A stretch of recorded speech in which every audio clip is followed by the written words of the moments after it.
Hello student, welcome to concept class. सबसे पहले मैं आप सभी लोगों का धन्यवाद करना चाहूँगा जो आप लोग मेरे चैनल को इतना सपोर्ट दे रहे हैं और आगे भी इसी प्रकार के सपोर्ट की आप लोगों से उम्मीद करता हूँ। अगर आप लोग चैनल में नए हैं तो चैनल के विषय में मैं आपको बता देता हूँ कि हमारे इस चैनल में 11th एंड 12th के मैथमेटिक्स और फिजिक्स के जितने भी टॉपिक्स होंगे उन सभी टॉपिक्स की वीडियो मिलेगी। इसलिए अगर आप लोगों ने अभी तक चैनल को सब्सक्राइब नहीं किया है तो चैनल को सब्सक्राइब कर लीजिए, बेल आइकन को दबा दीजिए ताकि आने वाली वीडियो का नोटिफिकेशन सबसे पहले आपको मिल जाए। आप हमें टेलीग्राम में भी ज्वाइन कर सकते हैं, टेलीग्राम के ग्रुप का लिंक डिस्क्रिप्शन में मिल जाएगा आपको। चलिए शुरुआत करते हैं हमारे वीडियो की। हमारे आज की ये वीडियो 11th क्लास के यूनिट एंड मेजरमेंट मात्रक तथा मापन चैप्टर का सेकेंड पार्ट है। अगर आप लोगों ने इस चैप्टर के फर्स्ट पार्ट को अभी तक नहीं देखा है तो आप लोग चैनल के प्लेलिस्ट में जाइए, वहाँ पे आपको 11th क्लास फिजिक्स की प्लेलिस्ट मिलेगी, उसमें वो वीडियो पड़ी है तो उस वीडियो को देखिए सबसे पहले, ताकि इस वीडियो में मैं जितने भी टॉपिक्स आपको बताऊँ वो आसानी से समझ में आ जाए। लास्ट वीडियो में हमने चैप्टर की शुरुआत की थी, मैंने आपको बताया था कि मेजरमेंट किसे कहते हैं, मापन किसे कहते हैं, मात्रक किसे कहते हैं। इस वीडियो में हम बात करेंगे system of units. Systems of unit, मात्रकों की पद्धतियाँ क्या होती है, कितने प्रकार की होती है। इस विषय में बात करने से पहले मैं आपको ये बताऊंगा कि हमें मात्रकों को लिखने के लिए विशेष पद्धतियाँ बनाने की आवश्यकता क्यों पड़ी।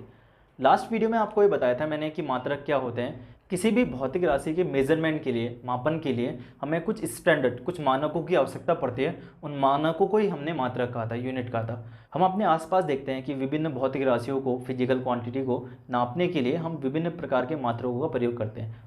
फॉर एग्जाम्पल, जैसे क्षेत्रफल एक भौतिक राशि है। अब क्षेत्रफल को मापने के लिए अलग अलग स्थानों पर अलग अलग मात्रकों का प्रयोग किया जाता है। फॉर एग्जाम्पल, जैसे पहाड़ों में आप लोग देखेंगे कि क्षेत्रफल मतलब किसी खेत का अगर मुझे एरिया नापना है तो उसके लिए हम मात्रकों का प्रयोग करते हैं। पहाड़ों में मात्रक यूज़ होते हैं जैसे नाली, मुट्ठी, ये दोनों ही मात्रकों का पहाड़ों में यूज़ किया जाता है किसी भी खेत के क्षेत्रफल को नापने के लिए। वैसे अगर उसी खेत के क्षेत्रफल मतलब अगर भौतिक राशि क्षेत्रफल है उसको नापने के लिए प्लेन्स में अलग मात्रकों का प्रयोग किया जाता है। आपको पता होगा प्लेन्स में जो खेतों की माप होती है वो बताई जाती है किसमें, बीघा में, हेक्टेयर में, इस प्रकार के और भी मात्रक प्रयोग किया जाता है। ये एग्जाम्पल है बस केवल एक समझाने के लिए आपको। तो कहने का मतलब ये है कि हमें क्षेत्रफल जो राशि है, भौतिक राशि एक ही है क्षेत्रफल, लेकिन उसी को मापने के लिए हम अलग अलग स्थानों में अलग अलग प्रकार के मात्रकों का प्रयोग करते हैं। एक ही भौतिक राशि क्षेत्रफल को मापने के लिए एक स्थान पे कुछ अन्य मात्रकों का प्रयोग किया जाता है, दूसरे स्थान पे कुछ और मात्रकों का प्रयोग किया जाता है। अब ऐसा करने से नुकसान ये होता है, फॉर एग्जांपल हम इसको ऐसे समझ सकते हैं कि एक व्यक्ति जो प्लेन्स का है वो पहाड़ पे ज़मीन खरीदने जाता है, तो वो जो व्यक्ति ज़मीन बेचेगा वो क्या बताएगा उसे, या तो वो नाली में बताएगा या फिर वो मुट्ठी के रूप में बताएगा कि 6 लाख रुपए पर नाली या फिर 1 लाख रुपए पर मुट्ठी, जो भी वो कुछ बताएगा। अब प्लेन्स का व्यक्ति जब उसे पता ही नहीं है नाली होती क्या है या फिर मुट्ठी होती क्या है, तो क्या उन दोनों के बीच डील हो पाएगी? नहीं हो पाएगी। अब देखिए, मात्रक अलग अलग होने की वजह से नुकसान ये हुआ कि दोनों के बीच जो कन्वर्सेशन है वो हो ही नहीं पा रही है। कन्वर्सेशन नहीं हो पा रही है या फिर उनके बीच डील नहीं हो पा रही है, उसका रीज़न है मात्रक। उसे पता ही नहीं है कि मुट्ठी क्या होती है या फिर नाली क्या होती है, तो उन दोनों के बीच डील नहीं हो पाएगी। तो अगर मैं इस चीज़ को सही करना चाहता हूँ, दोनों के बीच कन्वर्सेशन सही होने हो, इसके लिए मैं क्या करूँ, मैं एक ऐसे सिस्टम को बनाता हूँ, ऐसे सिस्टम को बनाता हूँ जिसमें मात्रक समान ही रहते हैं। मतलब वो प्लेन्स में भी वही मात्रक माने जाएंगे और जो हिल एरिया में है, पहाड़ी एरिया, वो वही मात्रक माने जाएंगे। तो एक ऐसे सिस्टम की हमें आवश्यकता पड़ी थी, इसी के लिए हमने क्या बनाया, कुछ सिस्टम बनाए थे। उन्हीं को क्या बोलते हैं हम, सिस्टम ऑफ यूनिट्स बोलते हैं। ठीक है। अब सिस्टम ऑफ यूनिट्स कितने प्रकार की होती है? वैसे तो सिस्टम ऑफ यूनिट्स 4 प्रकार की होती है, लेकिन हम शुरुआत करेंगे एक एक करके पढ़ते हैं इन्हें और इनके बारे में जानते हैं। बात करते हैं पहले सिस्टम सीजीएस पद्धति के बारे में, जानेंगे सीजीएस पद्धति की शुरुआत कहाँ से हुई और सीजीएस पद्धति को किसने डेवलप किया, किसने बनाया। अभी मैंने जो आपको बात बताई थी, ये बात बताई मैंने आपको कि होता क्या है कि अगर दो क्षेत्रों में हम क्षेत्रफल के अलग अलग मात्रकों का प्रयोग कर रहे थे तो दोनों क्षेत्रफल के लोगों के बीच कन्वर्सेशन रुक जा रही थी। तो अगर मैं इसको, मुझे सही करना है तो मैं क्या कर सकता हूँ, उन दोनों क्षेत्रों को के लिए एक ऐसा मात्रक बना सकता हूँ जो दोनों क्षेत्र के लोग यूज़ करें, तो उससे क्या होगा, कन्वर्सेशन ऑन हो जाएगी। इसी को मैं एक बड़े स्तर की बात करूँ तो एक ऐसा सिस्टम बनाया जा सकता है जो पूरे देश में अप्लाई हो। मतलब पूरे देश में हर एक स्थान पे क्या करें, हम मात्रकों को एक समान माने। मात्रकों को एक समान मानने पर फ़ायदा ये होगा कि हमारी कन्वर्सेशन देश के प्रत्येक भाग से हो सकती है। तो इस प्रकार का एक सिस्टम बनाया था फ्रांस ने एक सिस्टम बनाया जिसको हम बोलते हैं सीजीएस सिस्टम। सीजीएस सिस्टम का मतलब था, सी मतलब सेंटीमीटर, जी मतलब ग्राम, एस मतलब सेकेंड। अब सी जो मैं बात कर रहा हूँ सेंटीमीटर, लास्ट वीडियो में हमने बात की थी, जो सेंटीमीटर है वो लेंथ को दिखाता है, मतलब लंबाई का मात्रक है। तो और जो ग्राम है वो द्रव्यमान का मात्रक है, सेकेंड है समय का मात्रक है। तो सीजीएस पद्धति में क्या होता है, सीजीएस पद्धति में हम क्या करते हैं, यदि अब हम इसे कैसे डिफाइन कर सकते हैं सीजीएस पद्धति को, यदि हम क्या करें, लंबाई को सेंटीमीटर में, द्रव्यमान को ग्राम में और समय को सेकंड के पदों में परिभाषित करते हैं, तो इस प्रकार का जो सिस्टम होता है वो क्या कहलाता है, सीजीएस सिस्टम कहलाता है। फिर से समझते हैं जो सीजीएस सिस्टम क्या था, सीजीएस नाम से ही क्लियर है, सेंटीमीटर ग्राम सेकेंड। सेंटीमीटर मतलब लंबाई के लिए हम सेंटीमीटर यूज़ करें, द्रव्यमान के लिए हम क्या यूज़ करें, ग्राम यूज़ करें, और समय के लिए अगर सेकेंड यूज़ करते हैं तो इस प्रकार का सिस्टम हमारे पास जो होगा वो कहलाएगा सीजीएस सिस्टम।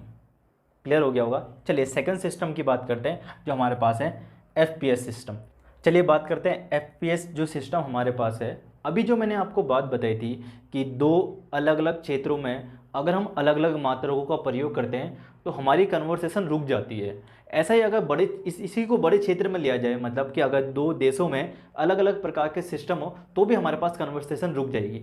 तो जो फ्रांस था उसने तो क्या बनाया था, सीजीएस सिस्टम बनाया था, लेकिन जो इंग्लैंड था उस इंग्लैंड ने क्या बनाया, एक अलग सिस्टम बनाया मात्रकों को लिखने के लिए। वो सिस्टम था हमारे पास एफपीएस। एफ मतलब फुट, पी मतलब पाउंड और एस मतलब सेकंड। तो इसमें भी वही चीज़ थी कि जो लंबाई था उसको मापा किससे था, फुट से, जो द्रव्यमान था उसे पाउंड से, और जो समय था उसको सेकंड से डिफाइन किया गया।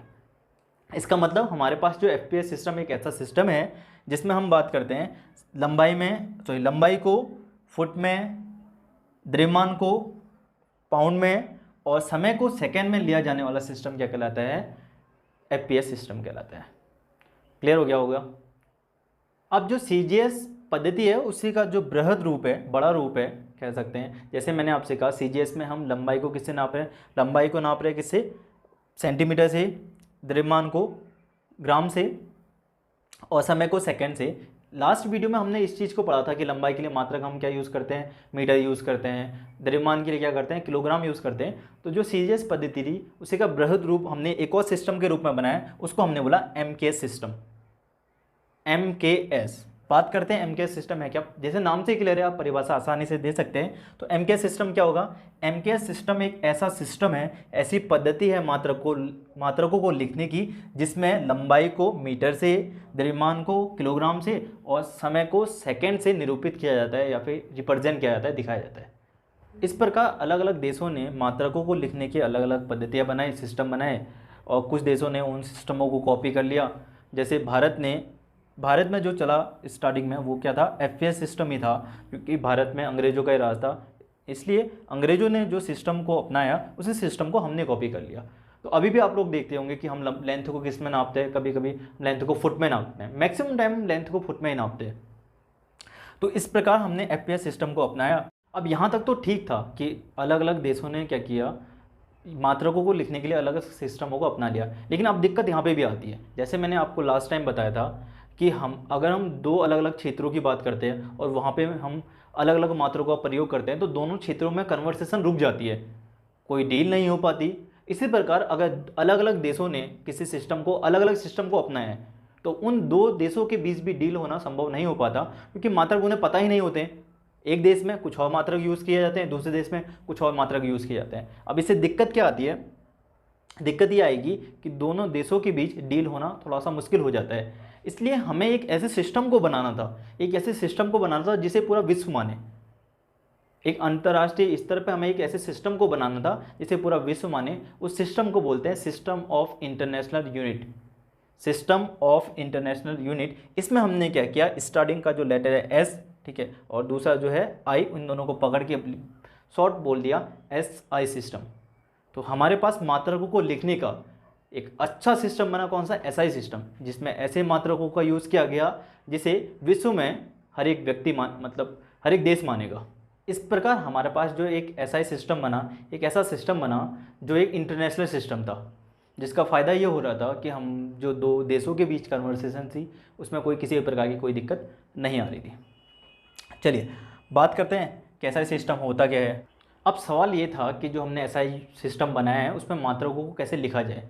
एमकेएस में, सीजीएस में और एफपीएस में तो हमने बता दिया कि हम कैसे मात्रकों का लिखेंगे, कैसे मात्रकों को लिखेंगे, लेंथ के लिए क्या लिखेंगे, मास के लिए क्या लिखेंगे और समय के लिए क्या लिखेंगे। लेकिन एसआई यूनिट में हम कैसे मात्रकों को लिखा जाए, इसके लिए वैज्ञानिकों की एक मीटिंग बैठी और उस मीटिंग में वैज्ञानिकों ने ये देखा कि जो हमारे पास तीनों सिस्टम है, सीजीएस सिस्टम हो, एमकेएस सिस्टम हो या फिर एफपीएस सिस्टम हो, इन तीनों ही सिस्टम में हम कौन सी फिजिकल क्वांटिटी का यूज़ कर रहे हैं, कौन सी भौतिक राशियों का यूज़ कर रहे हैं। पहली राशि कौन सी है, वो है लंबाई। लंबाई के लिए या तो मात्रक हम मीटर लिख रहे हैं या सेंटीमीटर या फिर फुट लिख रहे हैं। दूसरी जो हमारे पास फिजिकल क्वांटिटी है, भौतिक राशि है, ध्यान से सुनिए, भौतिक राशि की बात कर रहा हूँ मैं। भौतिक राशि लंबाई है जिसके लिए हम मात्रक लिख रहे हैं सेंटीमीटर, मीटर या फिर क्या लिख रहे हैं, फुट लिख रहे हैं। दूसरी जो हमारे पास भौतिक राशि है, फिजिकल क्वांटिटी, वो क्या है, द्रव्यमान, मास है। मास के लिए मात्रक या तो ग्राम या किलोग्राम या फिर हम क्या लिख रहे हैं, पाउंड लिख रहे हैं। और तीसरी भौतिक राशि हमारे पास है, वो है समय। तो इन तीनों ही सिस्टम में हमारे पास केवल 3 भौतिक राशियां ही उपयोग में आ रही है, मतलब 3 भौतिक राशियों के लिए ही हम इन तीनों से मात्रक लिख सकते हैं। लेकिन हमने लास्ट वीडियो में ये पढ़ा है हमारे पास 7 फंडामेंटल क्वांटिटी होती है, 7 भौतिक राशियां होती हैं। फिर से समझिए इस चीज़ को, हमारे पास जो एसआई सिस्टम है हमें उसमें यूनिट लिखनी है, मात्रक लिखनी है। कितने मूल हमारे पास मूल राशियाँ हैं, हमारे पास 7 मूल राशियाँ हैं, 7 फंडामेंटल क्वांटिटी है, उनके लिए हमें 7 मात्रक लिखने हैं। अब 7 में से 3 मात्रक तो इन तीनों से हम लिख सकते हैं, किसी में से भी लिख सकते हैं, या तो मैं सीजीएस का यूज़ कर सकता हूँ या एमकेएस का या फिर एफपीएस का। तो एसआई यूनिट में किसका यूज किया जाता है, एमकेएस का ही। मतलब 3 भौतिक राशियों के मात्रक कौन से लिखे जाएंगे, जो एमकेएस के मात्रक है। बाकी बचे 4, 7 मूल राशि हैं, बाकी बचे 4, उनके लिए हमने अलग अलग मात्रक बनाए। उसी को हम क्या बोलते हैं, एसआई सिस्टम। तो आपको समझ में आ गया होगा एसआई सिस्टम में हम मात्रकों को कैसे लिखेंगे। हमारे पास 7 मूल मात्रक है। चलिए इसमें से देखते हैं 7 मूल मात्रक कौन कौन से और कौन 7 क्वांटिटी है। देखिए ये हमारे पास 7 मूल मात्रक और 7 मूल राशि है। लेफ्ट साइड में आपके मूल राशियाँ हैं और राइट साइड में आपके मात्रक है। तो इस प्रकार हमारे एसआई सिस्टम जो है उसमें 7 मूल मात्रक है और 7 मूल राशियाँ हैं। 7 मूल राशियों के लिए 7 मूल मात्रक है। उसमें से जो 3 मूल राशियाँ हैं, लंबाई, द्रव्यमान और समय, इन तीनों की मात्रक लिखेंगे हम एमकेएस पद्धति से, और बाकी 4 के लिए हमने एसआई यूनिट में बनाया। तो इस प्रकार हमारे पास 7 फंडामेंटल क्वांटिटी हो गई और उनके 7 फंडामेंटल यूनिट्स हो गए। हम फिजिक्स में हर एक चीज़ को सिंपल बनाना चाहते हैं, इसलिए हमने क्या कहा कि जब हम एसआई यूनिट लिखेंगे, एसआई यूनिट में क्या होगा, जिस साइंटिस्ट द्वारा जिस चीज़ को डिफाइन, जिस भौतिक राशि को परिभाषित किया गया होगा, उसके नाम का पहला लेटर हम उसे एसआई यूनिट में रख देंगे। हम जानते हैं कि मात्रक 2 प्रकार के होते हैं, एक मूल मात्रक, दूसरा व्युत्पन्न मात्रक, फंडामेंटल यूनिट्स और डेराइव्ड यूनिट। तो जो फंडामेंटल यूनिट्स होती है, जो हमारे पास भौतिक राशियाँ होंगी, 7 भौतिक राशियाँ हैं, उन 7 मूल राशियाँ हैं, उन 7 मूल राशियों के लिए जो मात्रक होंगे वो कहलाएंगे मूल मात्रक। उनके अलावा, मतलब उन 7 भौतिक राशियों के अलावा जो भी हमारे पास फिजिकल क्वांटिटी होगी, भौतिक राशि होगी, उन सभी के मात्रक कहलाते हैं व्युत्पन्न मात्रक। अब आपको मूल मात्रक तो याद करने होंगे, जब आप लगातार क्वेश्चनों को करेंगे या मात्रक लिखेंगे तो मूल मात्रक आपको वैसे ही याद हो जाएंगे, लेकिन आपको 7 मूल मात्रक तो याद करने ही होते हैं। बाकी के मात्रक हम याद नहीं करते, हम निकालना सीखेंगे। हमारे पास पहली फिजिकल क्वांटिटी हम लेते हैं, वो है क्षेत्रफल, एरिया। अब एरिया मतलब होता है लंबाई गुणा चौड़ाई, लेंथ इंटू ब्रेथ। अब एल गुणा बी है, तो लंबाई को अगर आप देखेंगे तो लंबाई का मात्रक हमने लिखा मीटर, चौड़ाई भी लंबाई है, दूसरी डायरेक्शन में है, बस वो उसकी दिशा चेंज है। तो लंबाई का मात्रक भी मीटर, चौड़ाई का मात्रक भी मीटर, तो ये हमारे पास जो क्षेत्रफल का मात्रक आ जाएगा, ये आ जाएगा मीटर स्क्वायर। सेकेंड क्वांटिटी की बात करते हैं, ये हमारे पास है आयतन, वॉल्यूम। आयतन इक्वल टू होता है एल गुणा बी गुणा एच, सबने पढ़ा होगा। लंबाई का मात्रक मीटर, चौड़ाई का मात्रक भी मीटर और ऊंचाई का मात्रक भी मीटर, तो इसलिए इसका मात्रक हो जाएगा मीटर क्यूब। अगली भौतिक राशि की बात करते हैं, ये हमारे पास कौन सी है, हम इसे लेते हैं चाल। तो चाल इक्वल टू होता है दूरी बट्टे समय। अब दूरी का मात्रक मीटर, समय का मात्रक सेकेंड, तो ये आ जाएगा मीटर पर सेकेंड, चाल का मात्रक। नेक्स्ट हमारे पास जो फिजिकल क्वांटिटी है वो कौन सी है, वेग। अब वेग बराबर होता है विस्थापन बटे समय, डिस्प्लेसमेंट अपॉन टाइम। डिस्प्लेसमेंट का मतलब होता है मिनिमम डिस्टेंस, दो बिंदुओं के बीच की न्यूनतम दूरी को हम विस्थापन कहते हैं। मिनिमम डिस्टेंस को ही हम क्या बोलते हैं, डिस्प्लेसमेंट कहते हैं। इसका मतलब जो डिस्प्लेसमेंट होगा वो है तो डिस्टेंस ही, इसलिए उसका मात्रक क्या होगा, मीटर, और समय क्या हो जाएगा, सेकेंड, तो इसका मात्रक हो जाएगा मीटर पर सेकेंड। नेक्स्ट हमारे पास जो फिजिकल क्वांटिटी है वो कौन सी है, यह है त्वरण, एक्सेलरेशन। तो जो त्वरण है वो क्या होता है, वेग बटे समय। तो वेग का मात्रक मीटर पर सेकेंड अपॉन क्या हो जाएगा, सेकेंड, तो ये हो जाएगा क्या, मीटर पर सेकेंड स्क्वायर। और भी हम निकाल सकते हैं। तो ऐसे ही हम फिजिकल जो भौतिक राशि है उनके मात्रा निकालेंगे। देखिए इन सब में आप देखेंगे ना, किसी भी फिजिकल क्वांटिटी, किसी भी भौतिक राशि में देखेंगे, सभी भौतिक राशियों में जो मात्रक प्रयोग में आने वाले वो सारे मात्रक कौन से हैं, वो हमारे पास कौन से हैं, मूल मात्रक। मूल मात्रक आप अगर आपको याद है तो आप सारे फिजिकल क्वांटिटी, प्रत्येक भौतिक राशि का मात्रक निकाल सकते हैं। इसलिए सबसे मेन है मूल मात्रकों को निकालिए। आगे आप लोग कुछ मैं फिजिकल क्वांटिटी लिख रहा हूँ उनके मात्रक निकालेंगे। जैसे फोर्स, इसका आप मुझे मात्रक निकाल के बताएंगे, कमेंट कर सकते हैं। फोर्स, बल, क्या होता है, बल बराबर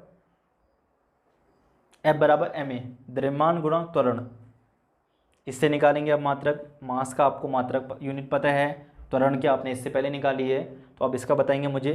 कार्य, work, W equal to force into displacement, कार्य बराबर बल गुणा विस्थापन, तो आप इससे कार्य की भी मात्रा निकालेंगे। नेक्स्ट फिजिकल क्वांटिटी है वो है डेंसिटी, घनत्व। घनत्व इक्वल टू होता है द्रव्यमान बटे आयतन, मास अपॉन वॉल्यूम, तो आप इससे भी मुझे मात्रक निकाल के बताएंगे।